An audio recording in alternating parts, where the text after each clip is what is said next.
안녕하십니까, 혈관외과 전문의 김영하입니다. 오늘은 투석혈관에 관련된 세 번째로 인조혈관 이용한 투석혈관 조성술에 대해서 말씀드리겠습니다. 자가혈관을 이용한 투석혈관 조성술 다음으로 선택할 수 있는 방법이 인조혈관을 이용한 조성술인데요. 자가혈관에 비해서 어떤 장점이 있냐, 단점만 있는 것이 아니냐 이렇게 말씀하실 수 있는데 당연히 장점이 있습니다. 첫 번째는 인조혈관이 피부 밑에 자리만 잘 잡게 된다면 바로 투석을 시행할 수 있는 장점이 있습니다. 이미 커져 있는 혈관을 피부 밑으로 삽입해서 동맥과 정맥이 있기 때문에 굳이 그 시간 동안 기다릴 필요는 없습니다. 반면에 자가혈관을 이용한 조성술은 혈관이 커질 때까지 6에서 8주 정도, 2달 정도 기다리시게 되는데, 물론 환자분들에 따라서는 3개월도 4개월도 기다리실 수 있습니다. 그리고 두 번째는 자가혈관을 이용한 조성술을 하신 분들은 그 혈관을 키우기 위해서 운동을 좀 하셔야 되거든요. 근데 인조혈관 같은 경우에는 그런 운동을 하실 필요가 없습니다. 그리고 마지막으로 세 번째는 내가 혈압이 낮다거나 부정맥이 있다거나 기타 질환이 있다거나 그리고 연세가 많은 분들 같은 경우에는 인조혈관으로 투석혈관 조성술을 받으시는 게 더 유리할 수 있습니다. 보통 인조혈관은 투석할 때 바늘을 여러 번 찌르기 때문에 최대한 길게 만드는 것이 중요합니다. 하지만 팔의 길이는 한정이 돼 있기 때문에 일자로 만드는 경우보다는 U자 모양으로 피부 밑으로 이렇게 삽입하는 경우가 많습니다. 그래야 찌를 수 있는 공간이 많기 때문이죠. 보통은 팔 아래쪽으로 해서 이쪽에 있는 동맥과 정맥을 이렇게 있는 방법이 있고, 정맥을 조금 더 길게 가져가서 이쪽 옆쪽으로 붙이는 방법이 있습니다. 그리고 마지막으로 이 팔꿈치 있는 부분에서 겨드랑이 있는 쪽으로 일자로 연결하는 방법, 이렇게 세 가지가 있습니다. 그래서 이것도 마찬가지로 가장 바깥쪽서부터 시작하는 게 원칙이라고 할 수 있는데요. 이렇게 U자 모양으로 인조혈관 이용한 조성술 같은 경우에는 찌를 곳이 많기 때문에 조금 더 수명이 길다고는 알려져 있습니다.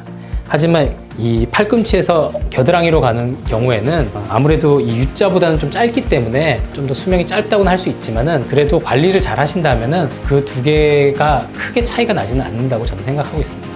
관리라고 하면 투석을 받을 때 바늘을 찔렀다 빼고 했을 때 지혈을 잘 해주고, 그리고 혹시라도 염증이 있거나 감염이 의심이 된다면은 투석 혈관을 보는 가까운 병원에 빨리 방문하셔갖고 진료를 받으시는 게 좀 더 그 투석 혈관을 수명을 오래 가지고 갈 수 있는 그런 방법이라고 할 수 있습니다. 자가혈관 그리고 인조혈관 이용한 조성술 같은 경우에는 팔에 만드는 경우만 말씀드렸는데, 이렇게 질문하시는 분들이 많더라고요. 그러면은 왼팔에다가 혈관을 다 만들고 그렇게 해서 쓰고, 오른팔에 또 만들고 쓰고 했을 때 만약에 팔에 있는 혈관을 다 만들고 난 다음에 어디에다 만드느냐 그렇게 말씀을 하시는데요. 만들 수 있는 방법은 있습니다.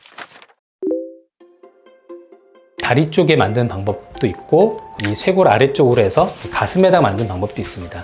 근데 이 두 가지를 가장 먼저 시행하지 않는 이유는, 다리 쪽에 만들거나 했을 때는 바늘을 찌를 때 통증이 팔보다는 조금 더 심하다고 말씀하시는 분들이 많습니다. 팔에 혈관이 있는데 굳이 다리에다 만들 이유는 당연히 없고요. 그리고 만약에 팔 쪽에 다 쓰시고 난 다음에 더 이상 이제 혈관을 만들 수 있는 곳이 없다면 그때는 다리와 이 가슴 쪽에 만들게 됩니다.